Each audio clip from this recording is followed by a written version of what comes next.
Le damos la bienvenida al tercer episodio del podcast Calladita no es más bonita.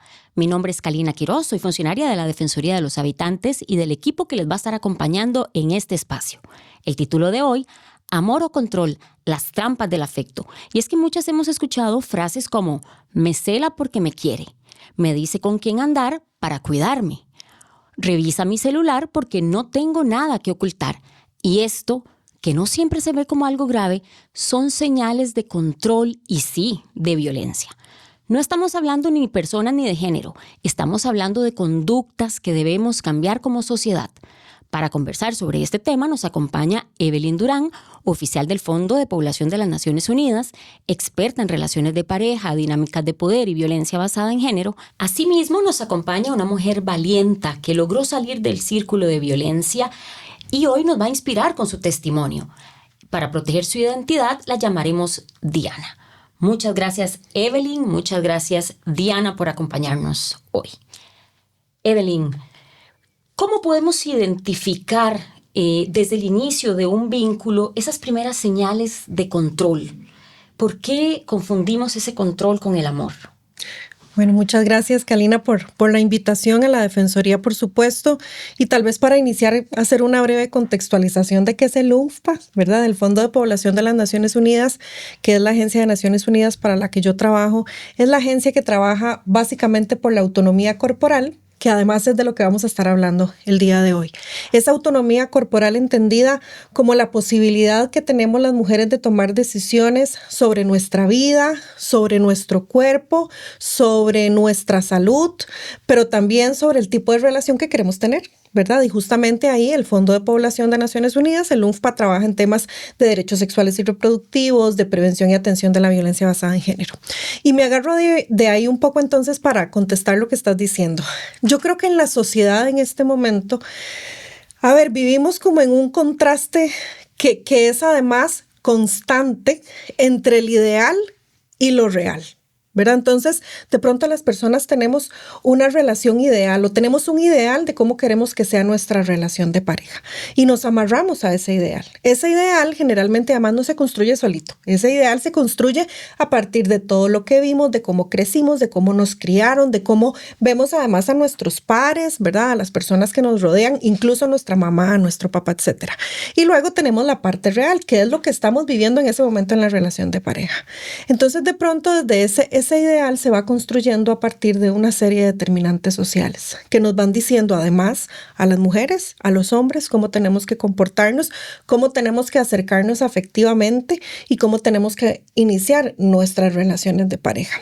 Generalmente este tipo de roles que asumimos de cómo vincularnos están todavía muy enmarcados dentro de esa cosa enorme que llamamos el sistema patriarcal, ¿verdad? Que nos dice además a las mujeres que tenemos que actuar de cierta forma y a los hombres de otra forma. Por ejemplo, ese sistema patriarcal es el famoso aprendizaje que tuvimos de las princesas de Disney, ¿verdad? Que nos decían que las mujeres éramos pasivas, éramos las que estábamos esperando que nos rescataran o que nos acompañaran y que incluso el mismo Disney ha tenido que ir deconstruyendo, ¿verdad? En sus películas gradualmente. Entonces, ¿qué es lo que pasa? Que de pronto cuando ese ideal y esa realidad chocan, entonces de pronto nos hace un cortocircuito, ¿verdad? Vamos diciendo, ok, yo aspiro a una persona que se preocupe por mí. Eso es lo ideal. Y de pronto en lo real, esa persona empieza a controlarte. Entonces decimos, ok, ¿dónde está lo ideal que yo tenía y esto real que yo tengo? ¿Dónde se complementan? ¿Será que yo me estoy sintiendo cómoda con este tipo de control que estoy recibiendo? De pronto mi ideal era que mi pareja se preocupara mucho por mí y de pronto me empieza a mandar mensajes constantemente. Entonces, ¿dónde está ese límite, digamos, entre lo que yo tenía como ideal y esto que estoy viviendo ahora cotidianamente? Entonces, de pronto ahí podemos ir viendo señales y nos vamos dando cuenta que hay algo que nos incomoda, ¿verdad? Que hay algo que nos incomoda en el día a día. Este tipo de conductas o de comportamientos que recibimos de nuestra pareja, muchas veces los llamamos como enseñanzas del amor romántico, ¿verdad? Así es como, digamos que tradicionalmente, teóricamente le llamamos. ¿Y qué es lo que significa esto? Significa que de pronto las personas nos aferramos a un deseo de amor porque nos enseñaron y aprendimos en todo este proceso previo que el amor tenía ciertas caras y tenía que tener ciertas características en particular. Entonces nos aferramos a ese amor como tal y no nos vamos dando cuenta que hay actitudes y que hay comportamientos que empiezan a alejarse mucho de ese ideal que teníamos y que más bien los empezamos a confundir con ese ideal, pero que podríamos ir dando cuenta poco a poco de que nos están acercando más bien a una situación que nos podría estar incomodando o, en el peor de los casos, ponernos en algún riesgo a nosotras o a las personas que nos rodean. ¿Y cómo entonces desde las y los jóvenes podemos, cuando inician sus relaciones de pareja, identificarlo? Decir, bueno, no empezó así. Cuando lo conocí no era así. Pero esto empezó a darse a los meses o al año. Lo identificamos cuando lo sentimos incómodo. Exacto. Hay un momento en que decimos, como que me llama demasiado. O como que de pronto alguien nos dice, mira, ¿no te parece que? O de pronto, a ver, voy a hacer un paréntesis, porque yo creo que aquí hay algo que a mí me parece muy importante y que no es solamente que esto lo empecemos a identificar cuando estamos en una situación de violencia o que está, digamos, como avanzando en esa tensión que llamamos en temas de violencia. Esto es algo que deberíamos saber de previo, ¿verdad? Es decir, yo entonces debería empezar a construir, ¿verdad? Desde esa autonomía que yo puedo ir desarrollando, cómo es esa relación de pareja y analizar si eso que estábamos llamando ahora ideal corresponde realmente con algo que es posible tenerlo, hasta dónde llega ese límite, cuáles son esas características. Y acá voy a poner un ejemplo muy concreto. Cuando hemos desde UNFPA, por ejemplo, trabajado con adolescentes madres, les preguntamos a las adolescentes madres, ¿vos querías quedar embarazada en ese momento? Generalmente las chicas nos dicen, no, pero yo no tenía ni la más mínima idea de cómo decirle que no a él. De pronto él se me acercaba y me decía, por favor, tengamos esta relación, tengamos relaciones sexuales. Y yo no encontraba dentro de mí la fuerza para decirle que no. ¿Por qué? Porque entonces ahí se juntan estas otras características, digamos, sociales que vamos construyendo. Por ejemplo, si yo le digo que no, y generalmente podría ser que él sea adulto y ella sea una adolescente, entonces va a pensar que yo no soy tan madura como él decía. Si yo le digo que no, podría decirme, bueno, yo me busco otra. Si yo le digo que no, entonces podría dejarme. Y yo estoy demasiado enamorada y otro hombre como él. Pero entonces hay una idealización de esa persona como tal y entonces pues eso nos pone más como en ese riesgo como tal. Por lo tanto, creo que hay como un primer paso, digamos, que es lo que llamamos prevención, ¿verdad? Lo que es antes de la relación de pareja como tal, empezar a pensarnos, ok, ¿a qué estoy yo dispuesta? ¿A qué no? ¿Verdad? ¿O a qué estoy yo dispuesto y a qué no también? ¿Verdad? ¿Cómo puedo entonces ir construyendo a partir de la comunicación, del diálogo, cómo desde el inicio yo digo cuando algo me incomoda? Y de pronto nos acomodamos al inicio de una relación porque decimos, no, es que estamos apenas conociéndonos. Entonces me molestó un poco que me dijera que me vistiera diferente, pero es que bueno, yo entiendo, tal vez él quiere que, no sé, como que empezamos a justificar un poco esas situaciones. Entonces creo que ahí hay algo, ¿verdad? Que desde el inicio tenemos que entender, si yo no me siento cómoda negociando con esta persona, ¿cómo me quiero vestir? ¿Con quiénes quiero hablar? ¿Cómo quiero que tengamos la comunicación en la vinculación? Si yo quiero continuar teniendo mis relaciones con mis amigos y amigas, etcétera, entonces ahí estamos encontrando una dificultad de inicio, que si yo no tengo la confianza para decírselo, quiere decir que podría estar colocando también en sus manos algunas decisiones y yo callándomelas y acumulando, ¿verdad? Sin darme cuenta que en realidad estoy colocando ahí los cimientos para generar una relación también violenta. Y esto no estoy culpando jamás a las mujeres, ¿verdad? Muchas veces lo hacemos de una manera inconsciente. No nos estamos dando cuenta que estamos posicionando esto, no nos estamos dando cuenta porque hay una justificación constante también a lo que la otra persona está haciendo y entonces se nos dificulta un poco más identificar que estamos en esa situación de violencia. Y Evelyn, ¿qué papel juega aquí la autonomía económica? Esto sucede a todas las mujeres, pero ¿qué papel puede jugar la dependencia económica o no en caer en estos ciclos de violencia? Bueno, para mí es fundamental, digamos, o sea, creo que es una de las cosas más relevantes, ¿verdad? La posibilidad que tenga una mujer de decir, yo tomo decisiones sobre mi vida y puedo decir en cualquier momento, hasta aquí llego porque puedo irme y tener a dónde irme, pagar un apartamento, o si soy madre, por supuesto, puedo decir, me llevo a mis hijos y a mis hijas y buscamos alternativas en otro lado mientras resuelvo cómo avanzo en esta relación de pareja. Entonces, sin duda alguna, ¿verdad? La autonomía económica es fundamental. Y creo que si hablamos con muchas mujeres en sus 70 años y les preguntamos, si vos hubieras tenido autonomía económica cuando tenías 30 años y estabas en una situación de violencia como la que estás contando, ¿qué hubieras hecho? Muchas de ellas nos hubieran dicho, yo me hubiera ido, pero no tenía. En ese momento yo dependía económicamente.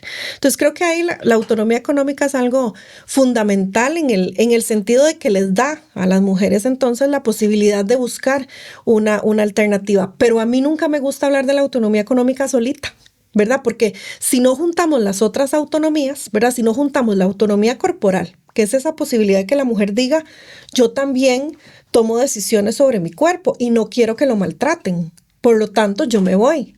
Yo también tomo decisiones sobre mi cuerpo, por lo tanto yo no estoy dispuesta a aceptar que alguien me diga cómo vestirme o cómo salir o con quién conversar o con quién no, ¿verdad? Entonces necesito también tener esa autonomía, digamos que es lo que llamamos empoderamiento generalmente, pero hay otra autonomía que también es muy importante, que es lo que llamamos la autonomía política. Esa autonomía política es la posibilidad que tiene una mujer de participar en la sociedad, de ser activa, de tener apoyo de las instituciones, de decir, ok, yo aquí puede que esté en una situación de violencia, necesito buscar algunas estrategias, pero necesito además tener la posibilidad real de llegar a negociar esto con alguien, de llegar a una institución y decir, es que me están violentando un derecho, necesito que ustedes como institución me ayuden, puedo participar en una asociación comunitaria y luego puedo transformar esa vivencia en empoderamiento para otras mujeres y en acompañamiento para otras mujeres. Entonces, el dinero es muy importante, la posibilidad de tomar decisiones económicas es muy importante,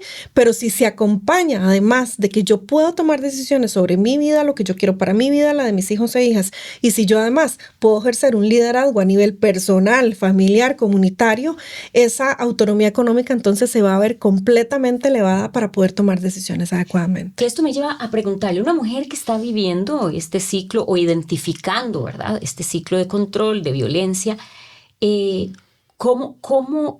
sigue? Yo lo identifiqué, ¿cómo hago para tener esa fuerza y decir, de aquí quiero salir, voy a buscar esa red de apoyo, voy a buscar alguna institución que pueda darme la mano? ¿Cómo?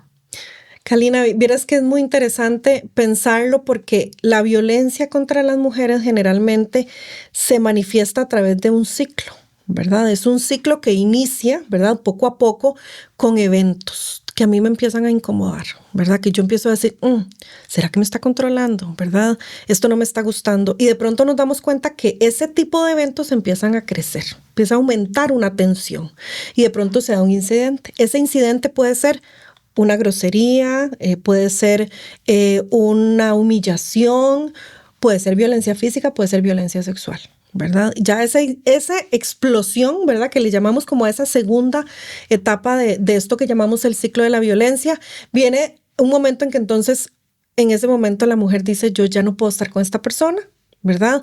Hay un distanciamiento generalmente pueden ser horas, pueden ser días, pueden ser semanas. Y luego viene lo que llamamos la reconciliación.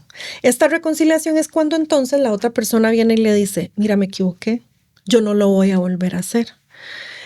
Jamás debí haberte hecho esto. Generalmente esa reconciliación viene acompañado como de alguna, compartamos la culpa, ¿verdad? Como es que de verdad me llevaste a un límite, me provocaste, ¿verdad? Y entonces puede llegar con un ramo de rosas, puede llegar con un cariñito, puede llegar con palabras bonitas y entonces la mujer dice, ok, yo le voy a dar una segunda oportunidad. Y pasan unos días, unas semanas, incluso unos meses, súper bien, y luego empieza otra vez a aumentar la tensión. Luego llega la explosión, distanciamiento, reconciliación. Eso es un ciclo, donde estamos ahí entonces las mujeres pasando una y otra vez sin reconocer en ese momento, porque es difícil reconocer que estamos en un ciclo. ¿Por qué no lo reconocemos, Kalina? No lo reconocemos porque tal vez somos madres y decimos, mis hijos están mejor con su papá en la casa. No lo reconocemos porque de pronto nos damos cuenta que dependemos económicamente, ¿verdad?, de esta persona. No lo reconocemos porque estamos aferradas a ese ideal, ¿verdad?, que lo aprendimos en la casa con mi mamá, en la iglesia, en donde sea.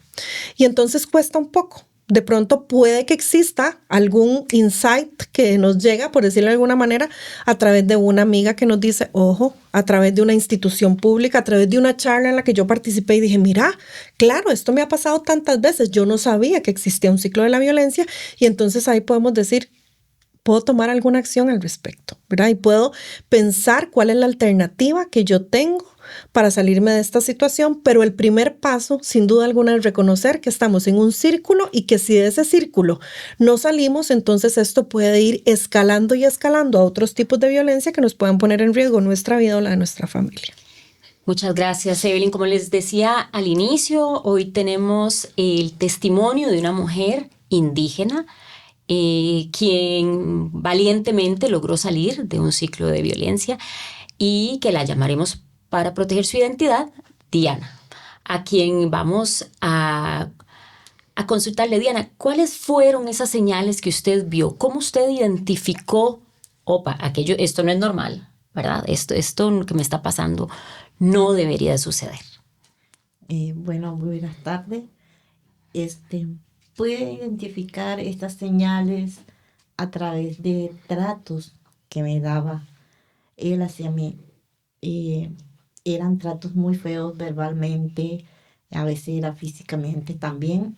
Entonces, estos tratos yo pude ver que me lastimaban mucho emocionalmente. Sin embargo, lo dejaba pasar. ¿Por qué lo dejaba pasar?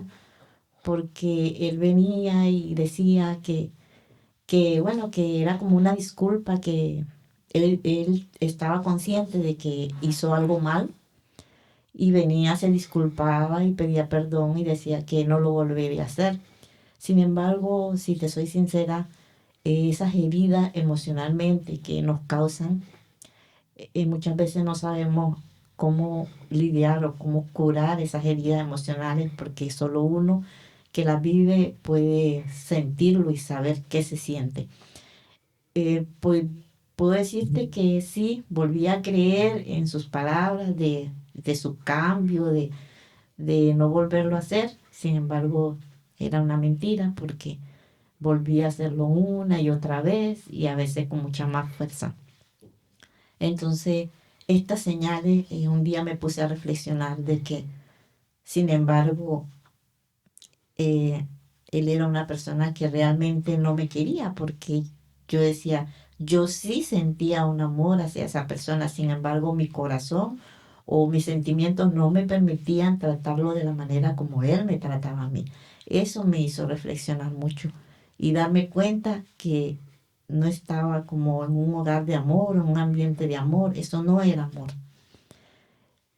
Pude tomar una decisión, porque sinceramente, como dice, cuando un vaso se llena de agua, se desborda, porque ya uno no aguanta más.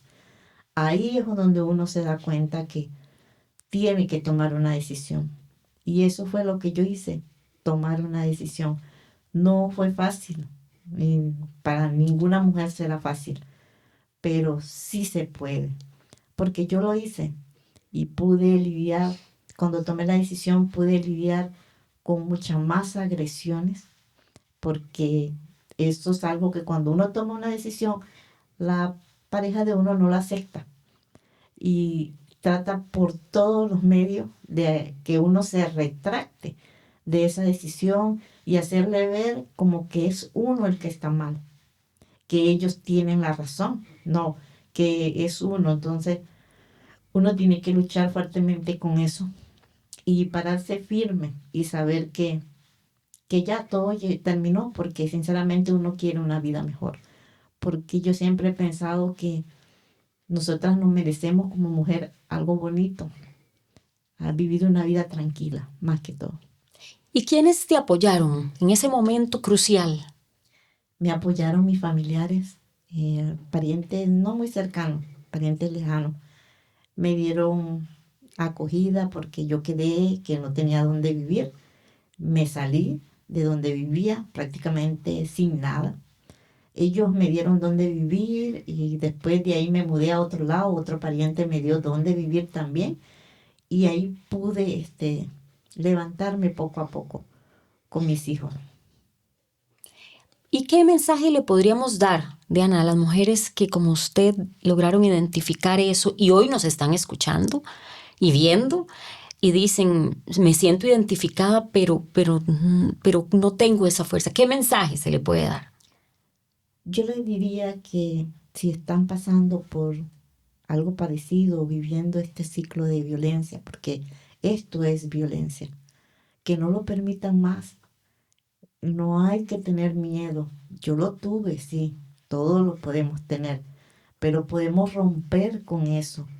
Y cuando uno lo rompe, uno llega a sentir, a experimentar lo que es la tranquilidad, la paz y sobre todo, algo muy importante es que nosotros como madres tenemos que pensar en nuestros hijos, no solo en mí, en solo protegerme yo, sino que nuestros hijos no lleguen a pasar lo que nosotros ya hemos vivido. Y ese es mi mensaje. Vean a su alrededor, no están solas, porque siempre nos cerramos en una cajita y podemos sentir que no tengo salida por ningún lado, pero sí, siempre hay una salida, ya sea de familiares o gente que lo aprecia a uno, amistades, siempre hay alguien. Entonces vean a su alrededor, no están solas. Qué importante lo que dice Diana con respecto a las redes de apoyo, ¿verdad? Diana, ¿es importante esa red de apoyo familiar, comunitaria, profesional, de instituciones? Es vital. Sí, como te digo, muchas veces nos cerramos, pero tenemos que informarnos también de que hay instituciones que nos pueden ayudar, que nos pueden ayudar a salir adelante, apoyar emocionalmente. No nos cerremos, busquemos la ayuda necesaria y pensemos que no solo por nosotras, también por nuestra familia. Muchísimas gracias, Diana. De verdad que una vida nueva siempre sí es posible. Evelyn, Diana hablaba sobre el ciclo, ¿verdad?, de violencia.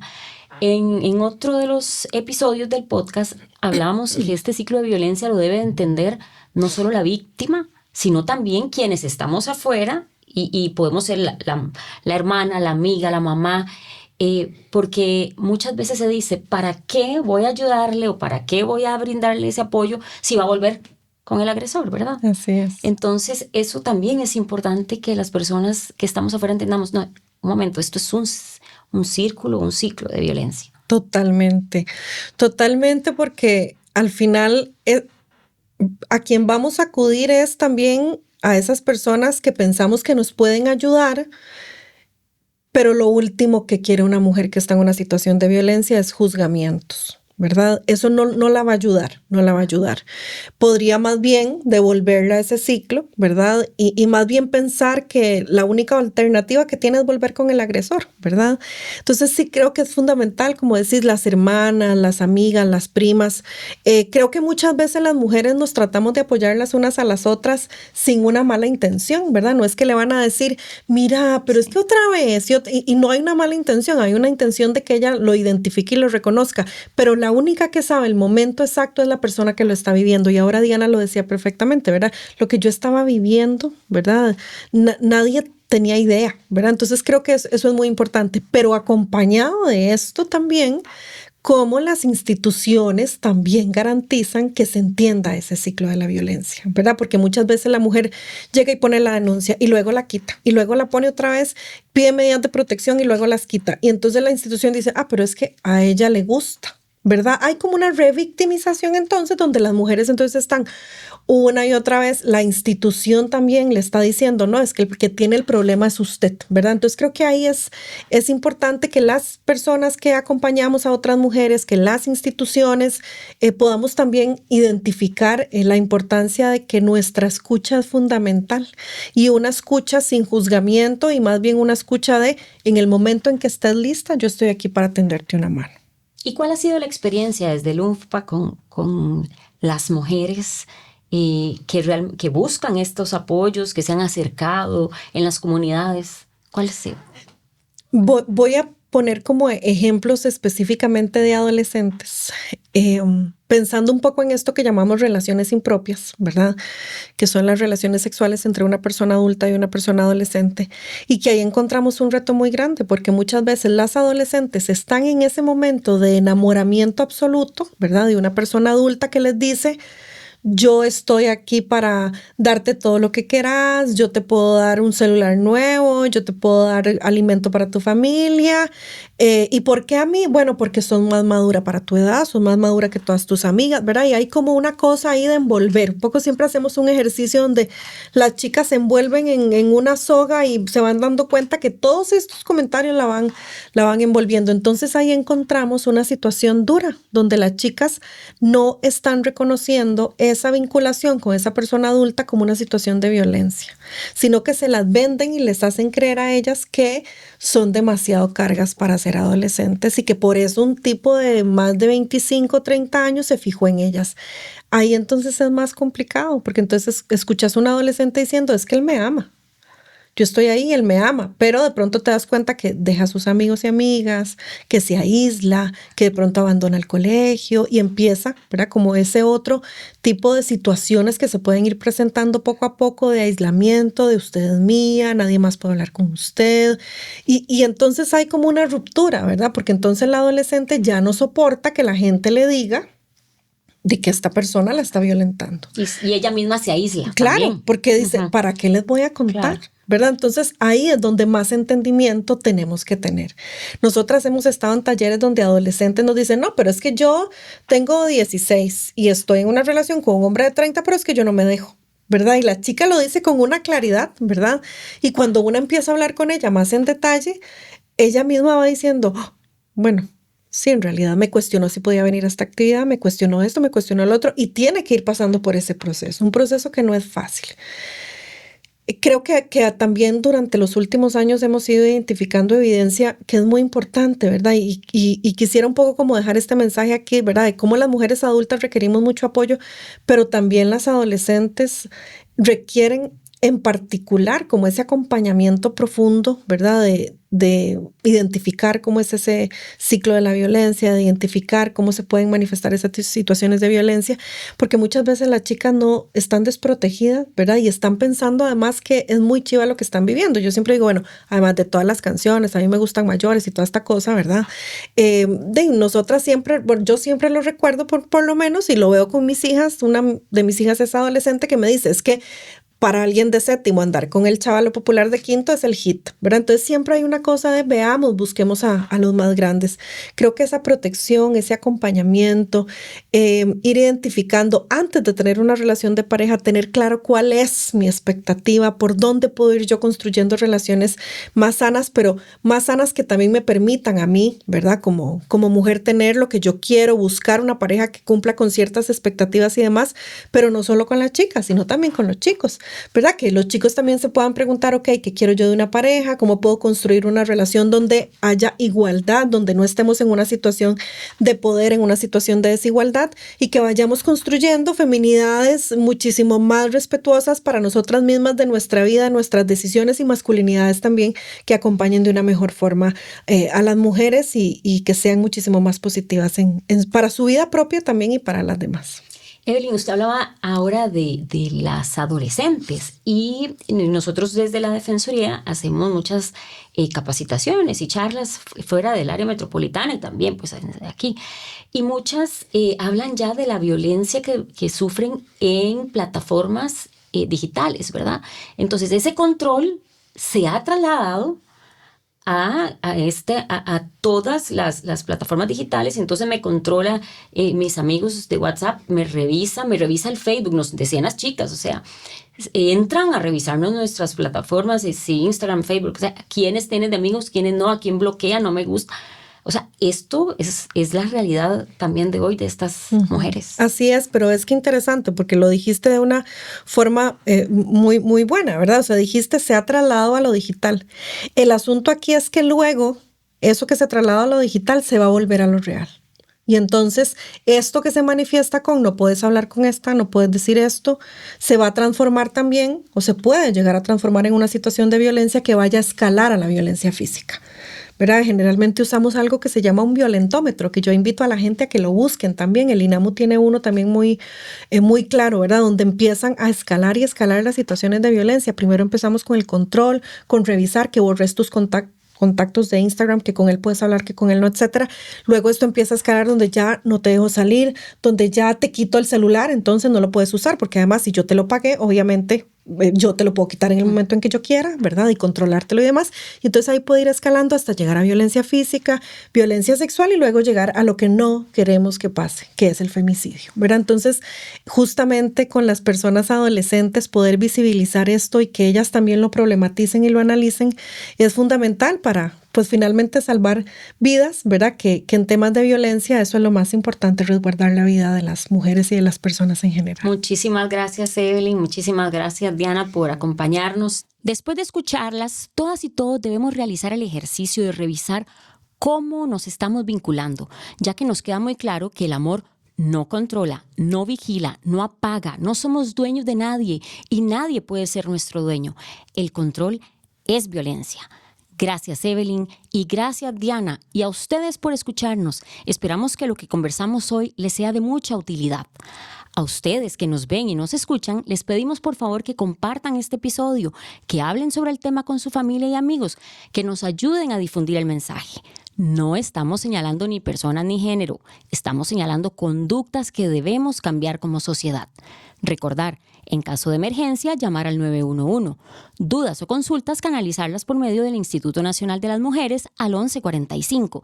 En caso de no obtener respuesta, quedan disponibles los canales de contacto de la Defensoría al 4800 o ingresando a www.dhr.go.cr.